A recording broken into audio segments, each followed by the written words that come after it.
How are we doing this evening? Good. Thank you so much for coming out. I am right now just absolutely thrilled to be here. This event wouldn't have happened. It was put together very recently, and it was a joint effort between folks here at Emory University as well as at RZIM, and so I'm thrilled. Thank you so much for organizing this. Can we give all the volunteers and all the organizers a round of applause?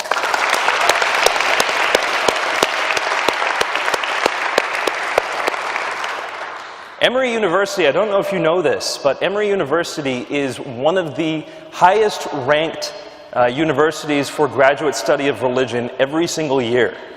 One of the top 5 pretty consistently. And some amazing studies happening here, some amazing people and minds involved in the university, so I'm absolutely honored with the opportunity to be able to speak here tonight.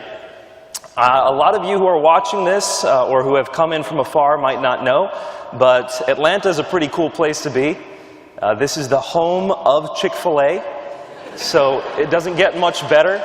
But just to make sure it does get better, it's also the home of Coca-Cola, not Pepsi. RZIM does not endorse Coca-Cola, just tossing that out there. So right off the bat, this is a great place to be. The weather's turning up. It's almost Easter time, and so as we move into these items, I know there's a lot of excitement here, a lot of pride here for Atlanta, for Emory University. It's an exciting thing. Unfortunately, we also see things in the news pretty regularly about Atlanta as well, such as the fact that this is the #1 spot in the United States for sex slaves and sex trafficking. This is something that only continually seems to get worse. Just yesterday in the news, we saw a sting by the FBI where 5 more people were arrested for keeping sex slaves. One of them from Atlanta. They were arrested in Augusta. So this is also kind of the milieu in which we think, in which we move forward. So being here in Atlanta, we have some great things to be excited about, but we also have some things to be very seriously considering about the world around us. And I think Christianity and the gospel, specifically Easter, and what we're going to be talking about in a few moments, has a lot to say about both joy and about suffering, the suffering of those who are right here in Atlanta under this kind of slavery. The gospel is very relevant to these matters, especially the issue of Jesus' death and resurrection, which we're going to be discussing. So the matter of the death and resurrection of Jesus Christ, even though we're at this prestigious university, shouldn't be seen as something that's academically removed from us, or some kind of a historical investigation, or perhaps some kind of theological matter that may or may not pertain to us as it's related to reality. No, the gospel message, whether or not Jesus died and rose from the dead, and who he claimed to be, has such an impact in our lives that I dare say it's the question that has the greatest implication.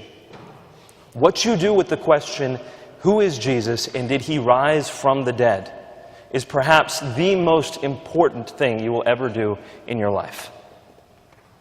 Now, in my case, I believed not that Jesus had risen from the dead when I was a child. Far from it. I was raised as a Muslim here in the United States. And the idea that Jesus even died on the cross was contrary to what I had been taught. And in fact, a position that I had argued from childhood was that, of course, Jesus didn't die on the cross. If he didn't die, he couldn't have risen from the dead. So it wasn't just something incidental to my beliefs as a Muslim. I vehemently argued that Jesus didn't die on the cross. And yet I stand here before you specifically because the evidence of Jesus' death and resurrection was that compelling to me.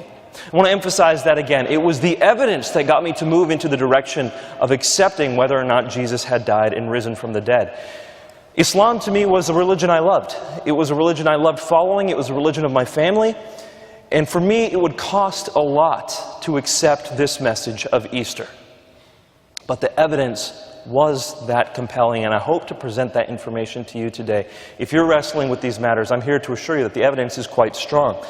Now, some people might say, Nabeel, the idea of Jesus rising from the dead, how could that possibly be something that we can investigate historically? And this is a pretty common assertion, that historians can only investigate that which falls under the realm of naturalism. The idea of whether Jesus had risen from the dead or not falls outside of that question. And in fact, there was an author very recently who wrote a book. The book's called Zealot. The author's name is Reza Aslan. He's a Muslim scholar in the southwestern part of the United States. He argues that exact same thing. As a Muslim, he argues that if you believe Jesus has risen from the dead, You're believing in something that requires faith. It's not a good historical assertion. Well, is that really the case? We know back from the Enlightenment era that Hume argued similar matters, that any kind of miracle cannot be argued from an evidential or historical perspective. And even to today, Hume's thought keeps impacting biblical scholars. Reza Aslan is not one, but people like Bart Ehrman have argued on the record that you cannot investigate the resurrection historically. It's a miracle if it happened, and miracles are outside the realm of history. So right off the bat, before we dive into these things, it's important that we clarify our semantics, because unless we're on the same page, we're not going to be able to move forward. How we're defining history today is those set of events that happened in the past. That set of events that happened in the past, that's history.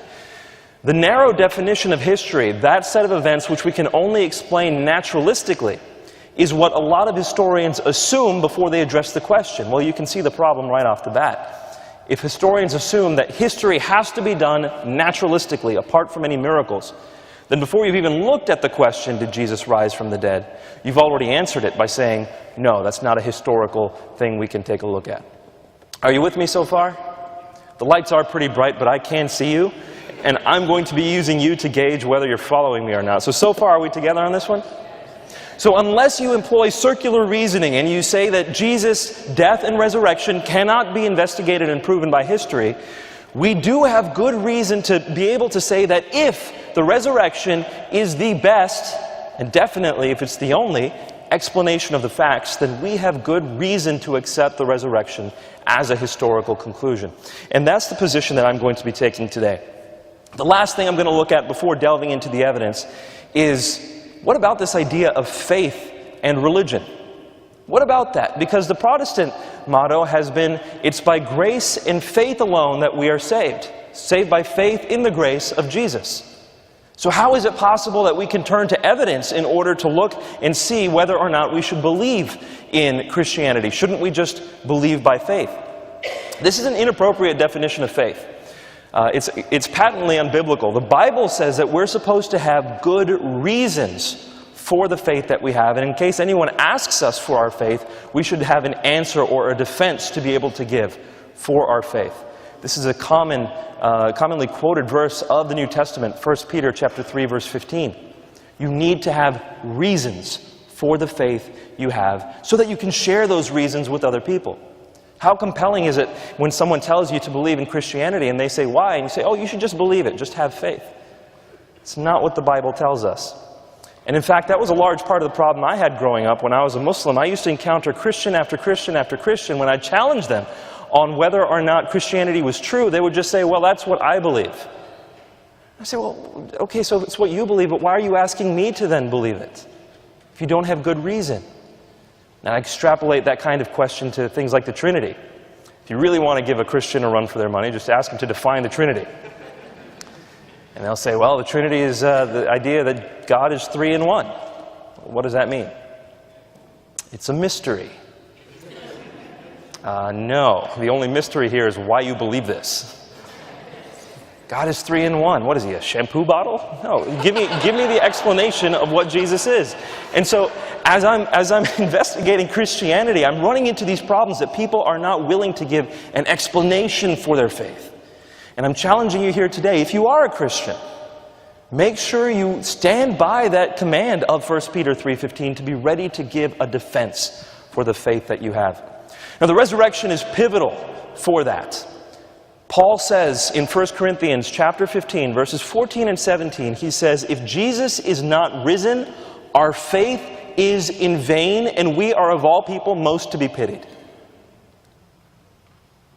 Notice he's not saying whether Jesus is risen or not, this belief helps us get through life, which is how a lot of people interpret religion, as a crutch to help you get through life, as a crutch to help you deal with death. That's not what Paul is saying. Paul is saying the exact opposite. If this did not happen, if Jesus is not risen, our faith is in vain, and we are of all people most to be pitied. We're deluded. We're following a lie if Jesus is not risen.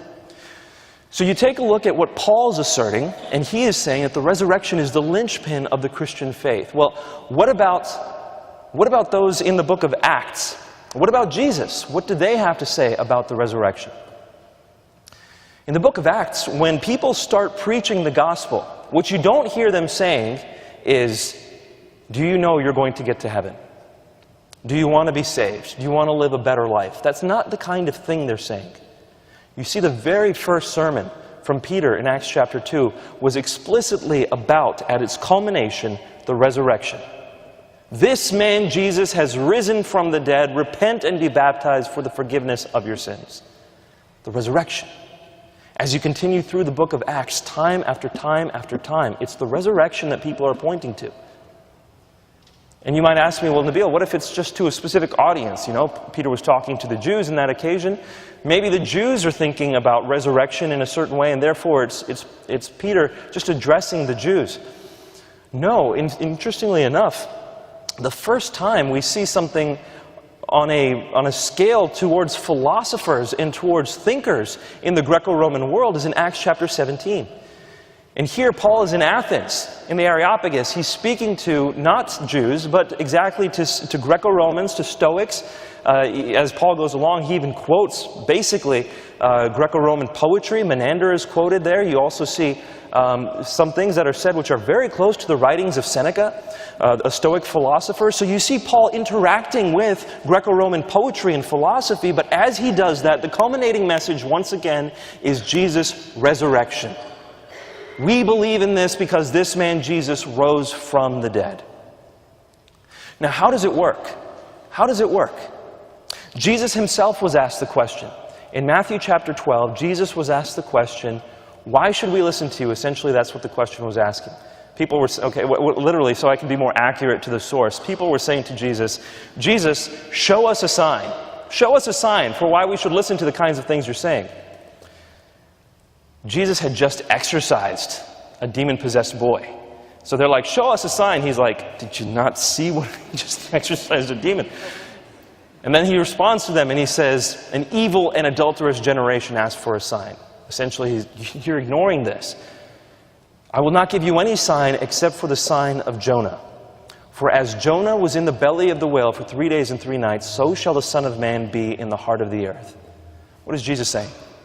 He's saying, I'm going to give you one proof for the claims I am stating, and that is that as Jonah was apparently dead in the heart of a whale, I am going to be dead in the belly of the earth. Sheol is the word that's used. Sheol is the Hebrew word for the grave.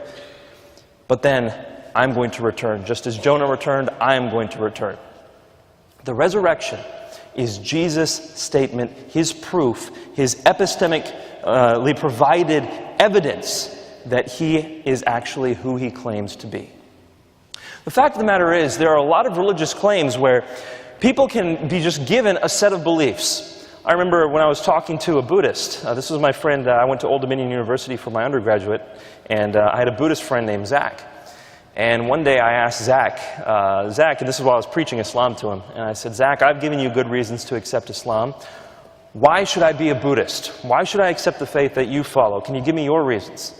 And he said, Nabeel, I don't think you're seeing Buddhism correctly. Buddhism isn't the kind of religion that provides people reasons to believe it.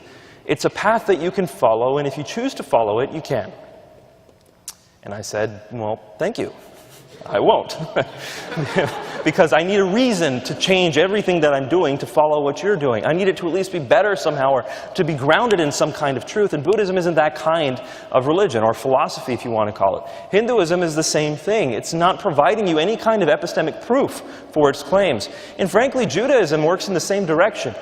Judaism works off of testimony from further back, what people have said and passed down to their children. If you remember in the book of Joshua, it's told for people to build altars of rocks so that they can pass to their children the things that God had done. But at no point are they challenging others to find evidence for their faith. This is something that's very limited to a few religious beliefs, and Christianity is one of them. Now, you would rightly be critiquing me right now if you said, Nabeel, you're quoting the Bible pretty willy-nilly. I'm not a Christian. I don't believe in the inspiration of the Bible. Why should I accept these references that you are giving? Fair enough. And that was, in fact, the exact same challenge I gave when I was a Muslim. I don't believe in the Bible. I don't believe in its reliability. So why should I listen to the quotations you're providing?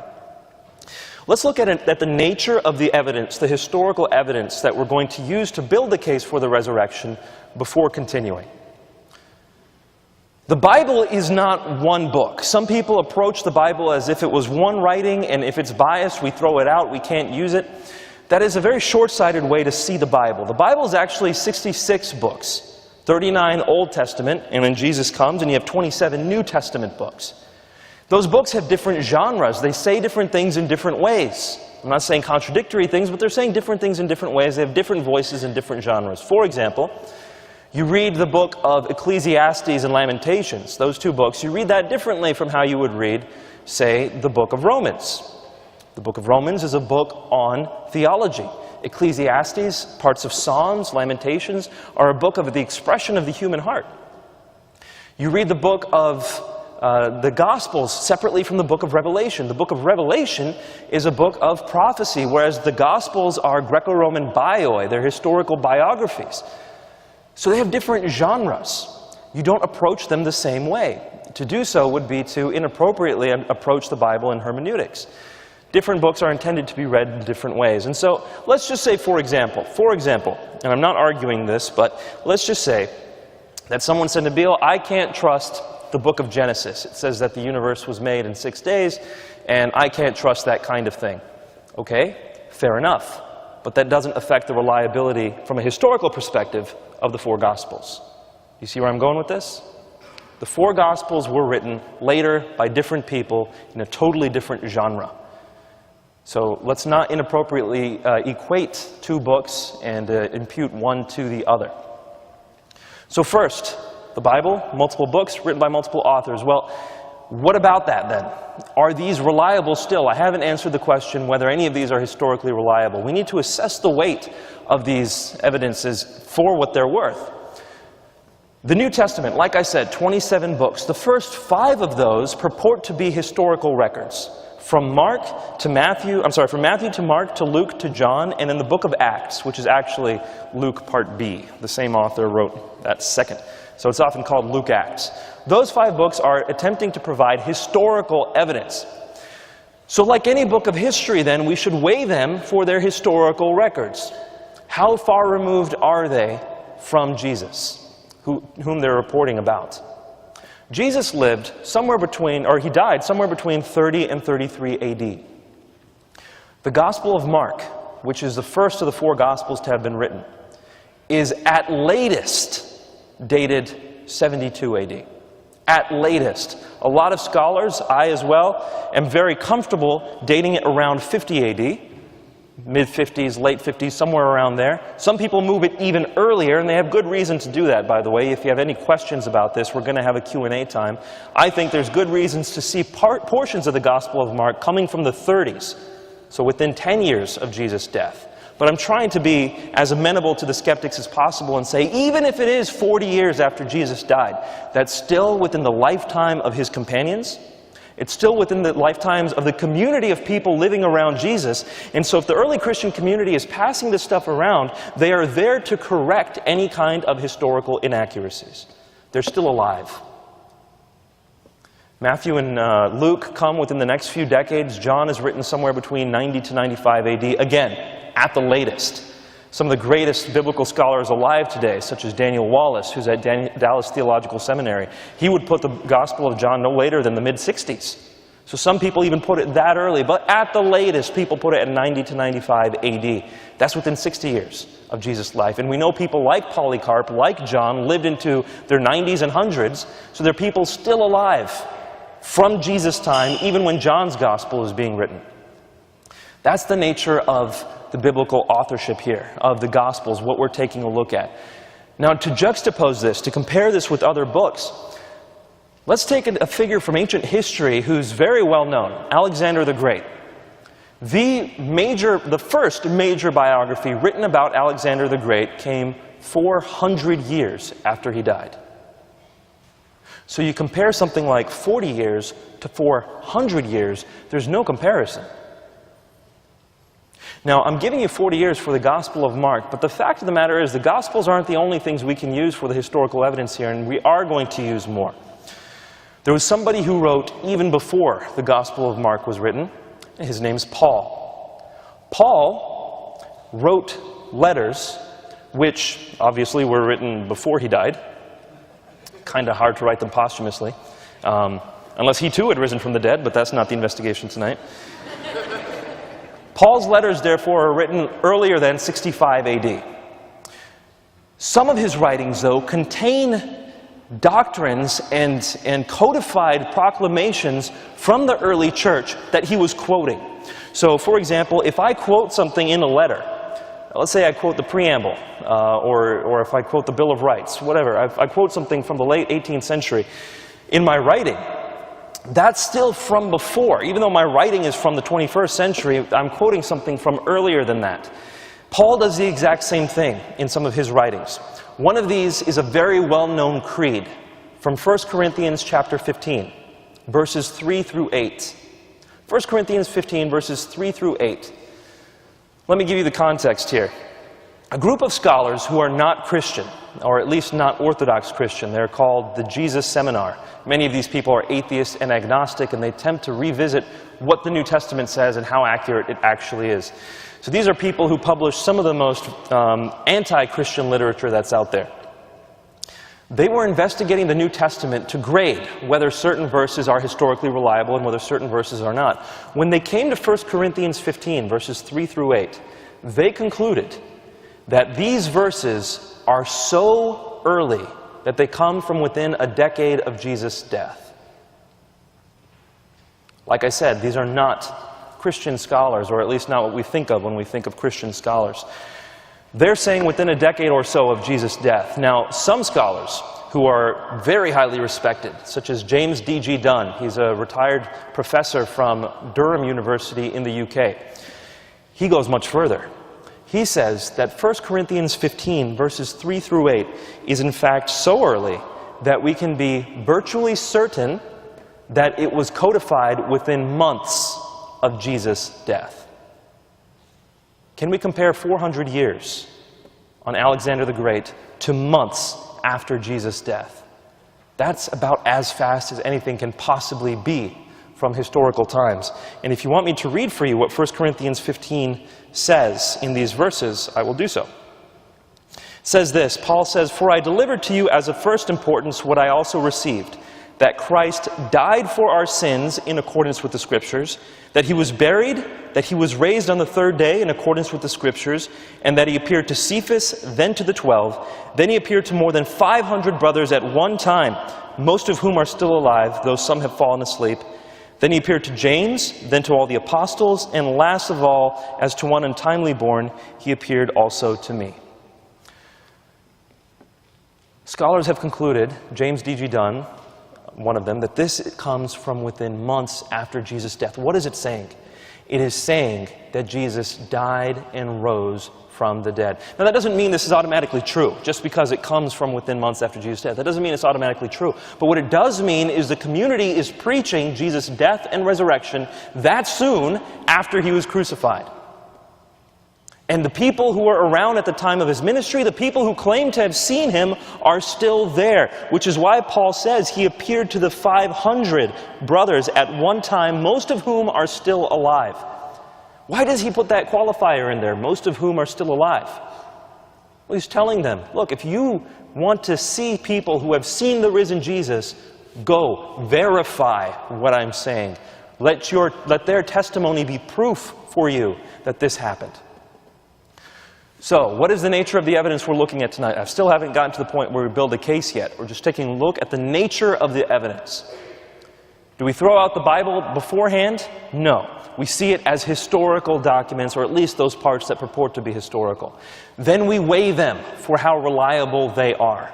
We try to sift past their biases, just like we would for any historical document. And we also have portions that are so early that they're within months, theoretically, after Jesus died, or perhaps a decade or so, but still a newsflash according to ancient standards. That's the strength of the historical testimony for what we're going to be looking at tonight. So now that we've seen kind of the weight of the historical records, and we've taken a look at whether or not we can actually investigate the question, Let's take a look at the actual argument. The argument that I'm going to provide for you comes from two scholars, very highly acclaimed scholars within certain circles. One is a distinguished professor at Liberty University. The other is a professor at Houston Baptist University. Their names are Gary Habermas and Michael Licona. Gary Habermas is an amazing man. He himself went through an extended period of doubt regarding the resurrection, and he made it his doctoral research to investigate the historical evidence for Jesus' resurrection in the mid-70s. Since then, he has read every single scholarly article on the resurrection and on the death of Jesus, printed in English, French, and German. He's got a lot of time on his hands, apparently. So he goes through every one in all those three languages, and he catalogs what all these scholars believe. Over 3,500 articles he's read, cataloging what scholars believe. Now, which scholars is he referring to? Atheist, agnostic, skeptical, Hindu, Jewish, Christian, across the theological spectrum. He takes what all of them write and he catalogs what they conclude. What he has found is that certain facts about Jesus' death and resurrection, or at least the time surrounding his death and resurrection, are so commonly adhered to, not just by Christians, but by non-Christian scholars, that they're virtually unanimous amongst those who are studying the historical Jesus. Once again, there are certain things that pretty much everyone who studies Jesus agrees about Jesus. One of those facts is that Jesus died by crucifixion. About Jesus' death by crucifixion, you have scholars across the board, once again, who agree that it happened. People like Paula Fredrickson, who's an agnostic or an atheist. You have people like Marcus Borg, Bart Ehrman, who's himself agnostic, saying things like this, that Jesus died by crucifixion is as sure as any historical fact can be. If there's anything we can know about the historical Jesus life, it's that he died by crucifixion. So the scholars across the board are saying fact number one, Jesus died by crucifixion. Fact number two that Gary Habermas points out is that the disciples of Jesus truly believed he had risen from the dead.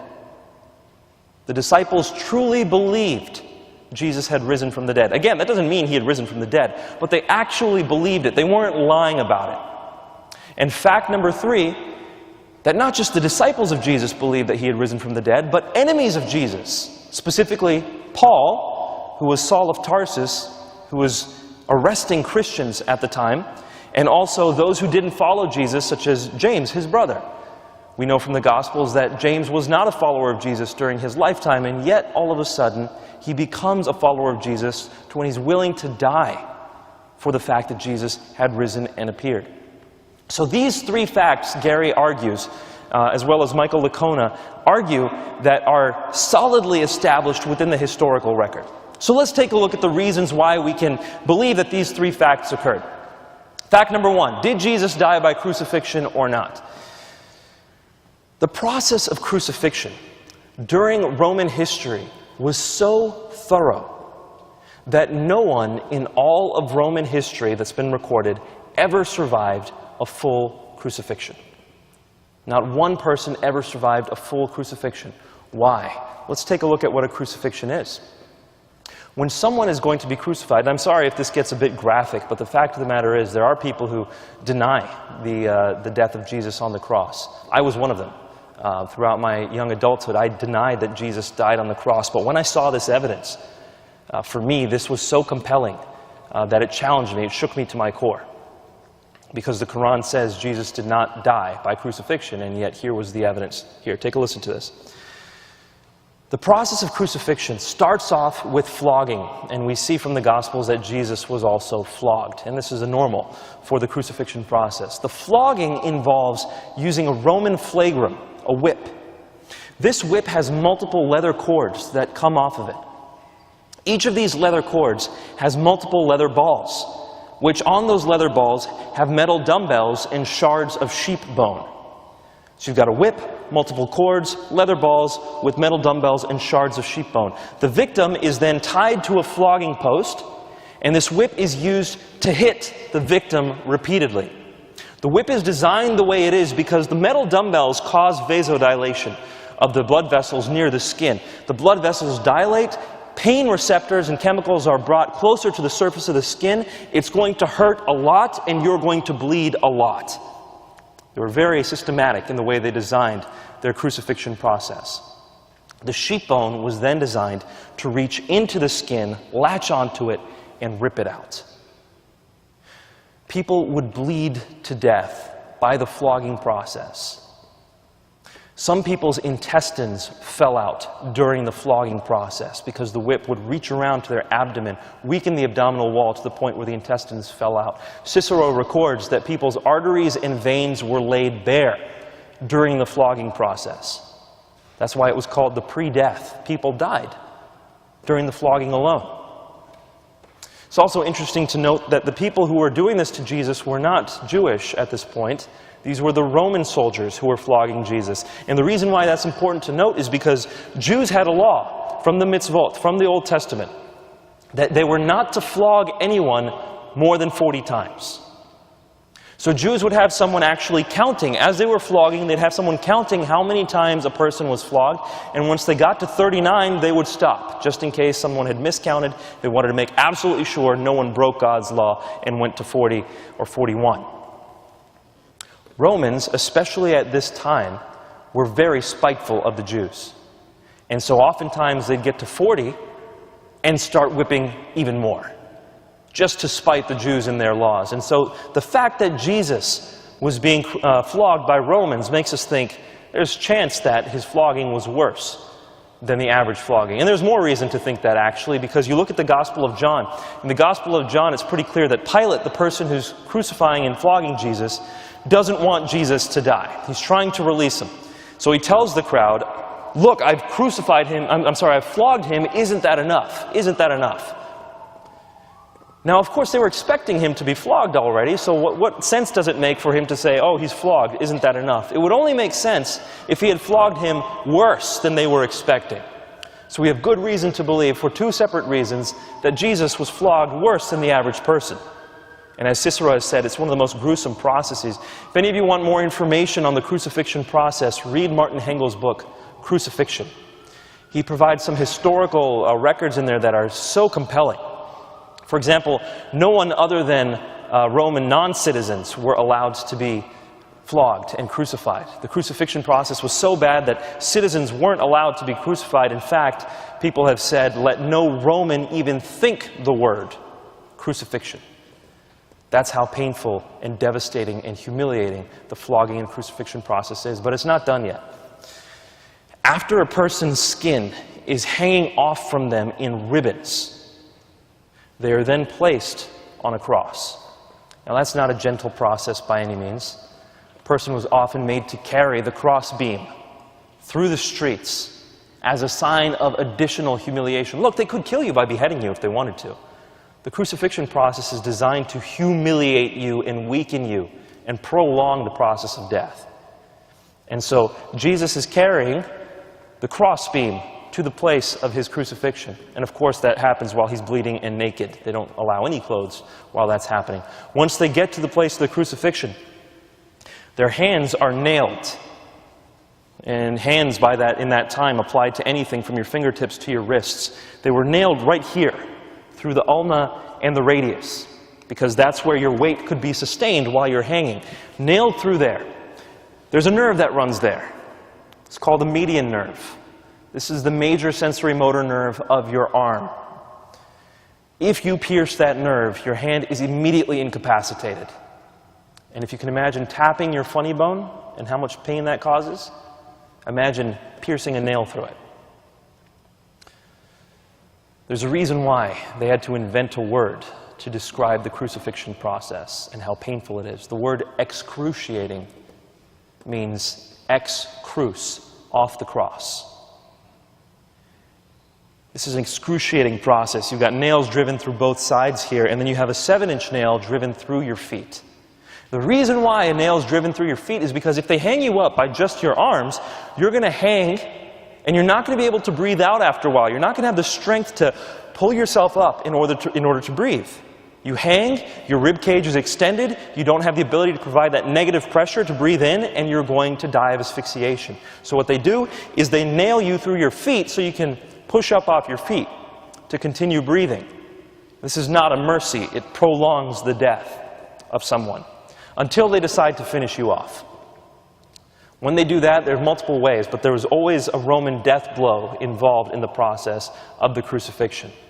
These death blows sometimes looked like knees being broken. You see in the Gospels that the people next to Jesus, their knees are broken. Why is that? Because if you break someone's knees, they can no longer push up in order to breathe. So they die by suffocating. Or sometimes bodies were lit on fire while still on the cross. In fact, when the Jews were revolting after Jesus' death, right before the temple was destroyed, one of the things that the Romans did was they crucified Jews in various positions and lit their bodies on fire all around the city of Jerusalem.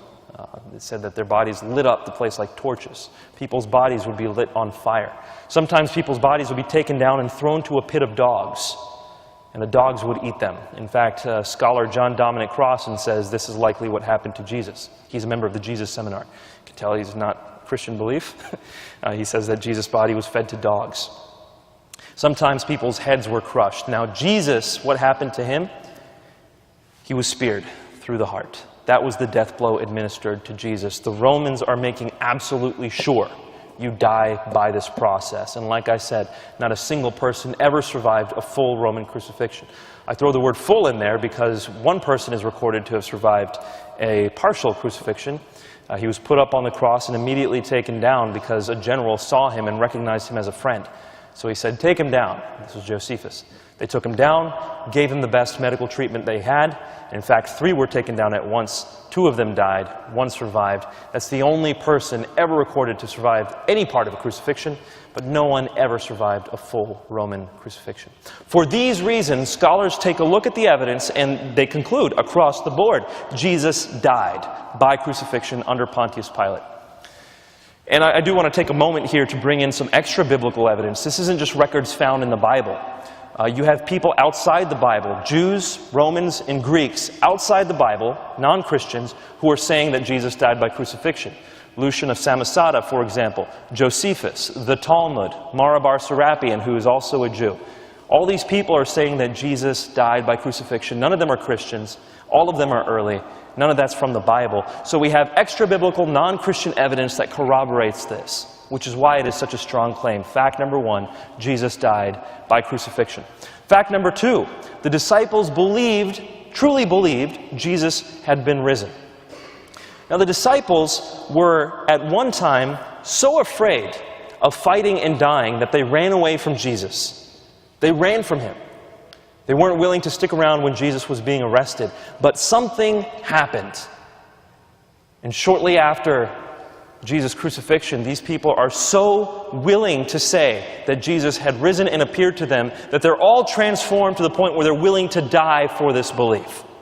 They're willing to die for the sake that Jesus had risen and appeared to them. Something transformed them from essentially cowards to essentially bold enough to not be afraid of death. What was it? What could that possibly be? Now they're saying it was the resurrection. They saw the author of life himself risen from the dead. That's why they had that kind of boldness to die, because they know death had been defeated. But on top of that, we have other reason to believe that they were telling the truth, and that is something very pithy that Mike Licona says. He says, liars make poor martyrs. Liars make poor martyrs. They died for their beliefs. Now, someone might say, Nabeel, people die for their beliefs all the time. We saw people in 9/11 willing to kill themselves for the sake of their beliefs. Are they right too? That's not the point I'm making. Because what people believe today and are willing to die for is usually beliefs that were taught to them from the ancient past. The disciples were testifying to something they would have seen with their own eyes. Not something that they had been taught, something they would know to be true or not. And that's why they make poor martyrs, and they're probably not lying. If they were lying, they'd make poor martyrs. So, did the disciples honestly believe Jesus had risen from the dead? Across the board, Gary Habermas has said over 90% of the scholars who study this say yes, and we've just provided the reasons. Finally, fact number 3, did enemies of Jesus believe that he had risen and appeared to them? Now, Paul, like I said earlier, was someone who was arresting Christians. He had no reason to accept or want to see the risen Jesus. He hadn't followed Jesus. He hadn't been one of his disciples. In fact, he was a student of a top rabbi of the time, Gamaliel, one of the highest rabbis, and he was one of his best students. He had power coming his way. He had plenty of reason to want to stay within the Orthodox sect of Judaism and not follow this new Christian subsection of Jews. So why in the world would he have been willing to die, and in fact did die, for the claim that Jesus had risen from the dead? Once again, the argument is made that he truly believed Jesus had risen from the dead. Now, whether he's right or not, we haven't gotten to yet. But he at least truly believed Jesus had risen from the dead. And James as well, the brother of Jesus. You take a look at Mark chapter 6, and what you find is that Jesus' family is not following him. Jesus' family is not one of those who is agreeing with the early Christian community. They're saying Jesus is out of his mind. But James, the brother of Jesus, we see in the book of Acts, and we also see from extra-biblical evidence, that James, in fact, was not just a follower of Jesus, he became a leader of the church in Jerusalem. And then he was killed for believing Jesus had risen from the dead. The evidence that he was killed is found extra-biblically, like I said, in Josephus, in the 2nd century Hegesippus as well. We have good records showing that James and Paul, neither of which were following Jesus, were willing to go to their death for the fact that Jesus had risen. Therefore, they believed Jesus had truly risen. Are you with me so far on these 3 facts? Jesus died by crucifixion, the disciples truly believed he had risen from the dead, and the enemies of Jesus truly believed he had risen from the dead. Here is the job of a historian, and this is where we draw everything together. The job of a historian is to take evidence and facts from history and provide an account that best explains those facts. You see an array of facts. What theory best explains those facts? If you have a theory that strains the facts, that's a bad historical conclusion. If you have a theory that accounts for the facts very well and comfortably, that's a good historical conclusion. Now, it should be said up front, no theory accounts for all the facts perfectly, but some definitely account for the facts better than other theories do. So what theory can best account for these 3 facts that we have just investigated, that virtually all scholars across the board who study this matter are in agreement with? I'm positing tonight, based on the minimal facts argument of Habermas and Lakota, that the only hypothesis that answers these facts well is the resurrection.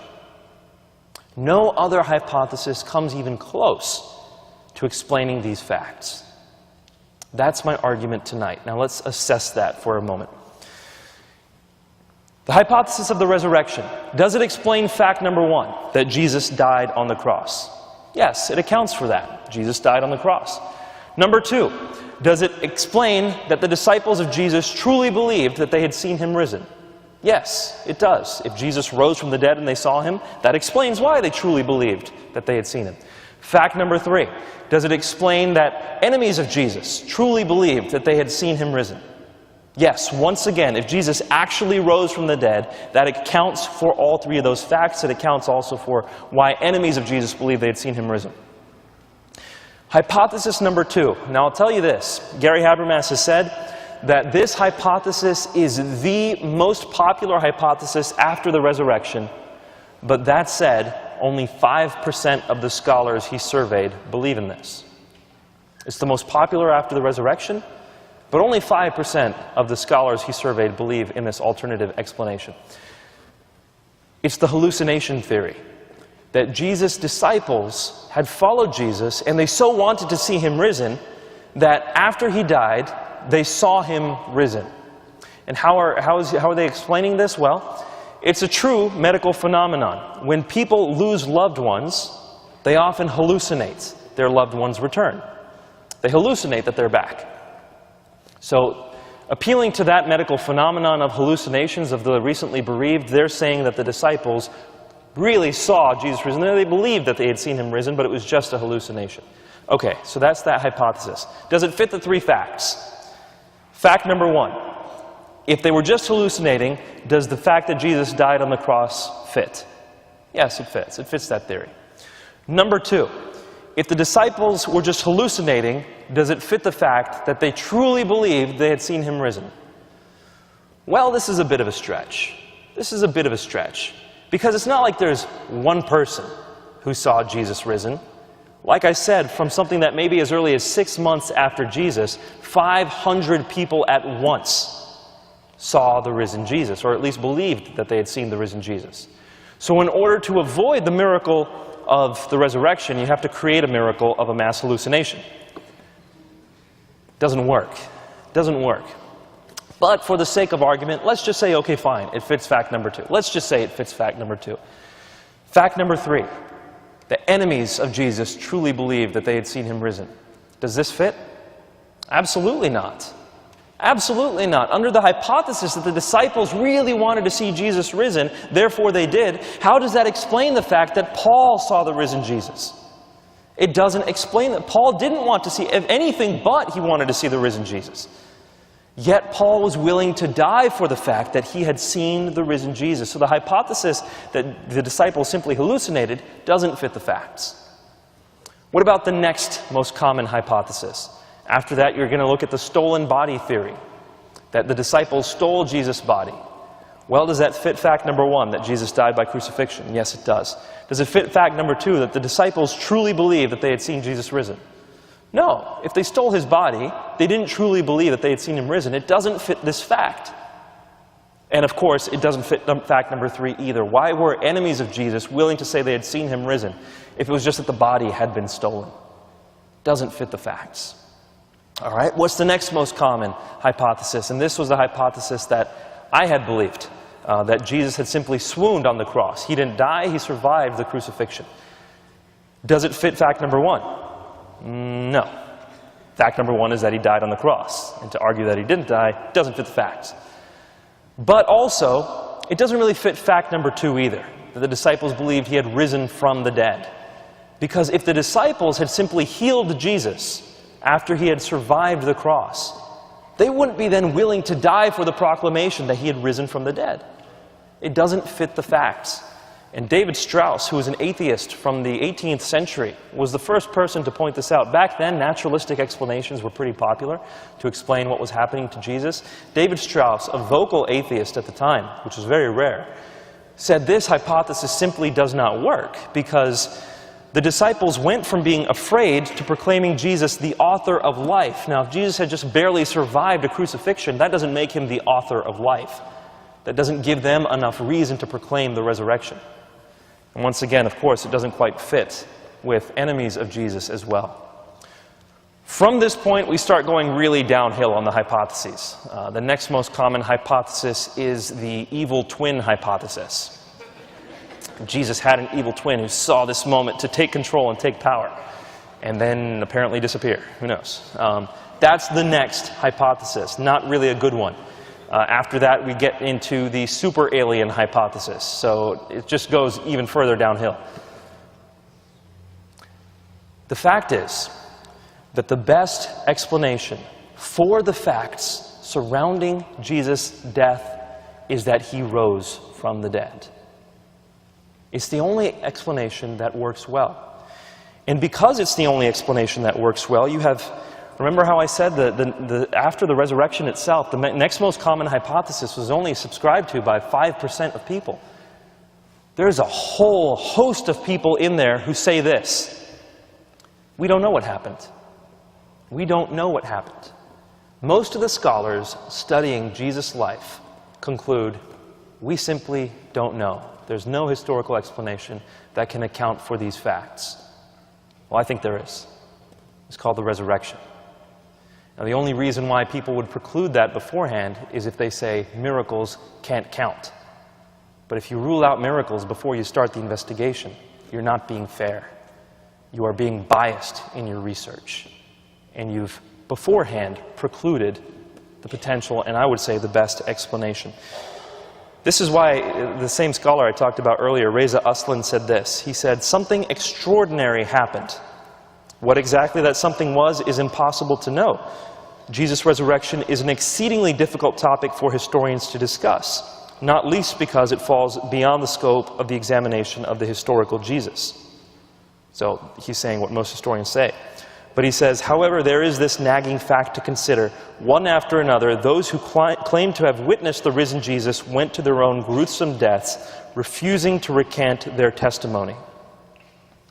So even scholars like Reza Aslan, who says, we don't know what happened, he grants the facts. He's just not willing to conclude a resurrection because he thinks that would be a miracle.